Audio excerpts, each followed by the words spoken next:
അസ്സലാമു അലൈക്കും വറഹ്മത്തുള്ളാ. നമ്മളെല്ലാവരും നന്നായി ഉറങ്ങുന്നവരാണല്ലോ. നമ്മളിൽ ചിലരെങ്കിലും രാത്രി അസമയത്ത് ഞെട്ടി ഉണരാറുണ്ടാവും.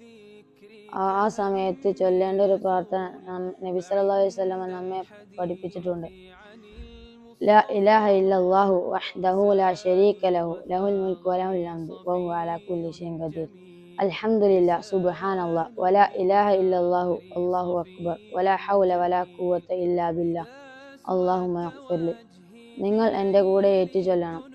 ലാ ഇലാഹ ഇല്ലല്ലാഹു വഹ്ദഹു ലാ ശരീക ലഹു ലഹുൽ മുൽക്കു വലഹുൽ ഹംദു വഹുവ അലാ കുല്ലി ഷൈഇൻ ഖദീർ. അൽഹംദുലില്ലാഹ് സുബ്ഹാനല്ലാഹ് വലാ ഇലാഹ ഇല്ലല്ലാഹു അല്ലാഹു അക്ബർ വലാ ഹൗല വലാ ഖുവത ഇല്ലാ ബില്ലാഹ് അല്ലാഹുമ്മ ഗ്ഫിർലി. ഇതാരെങ്കിലും പ്രാർത്ഥിച്ചാൽ അവനെ അള്ളാഹു പുറത്തു കൊടുക്കുകയും ഇതോടൊപ്പം എണീറ്റ് വുളു എടുത്ത് തഹജ്ജുദ് നമസ്കരിക്കുകയും ചെയ്താൽ ഇത് അള്ളാഹു സ്വീകരിക്കുകയും ചെയ്യും. അസ്സലാമു അലൈക്കും വറഹ്മത്തുള്ളാഹി.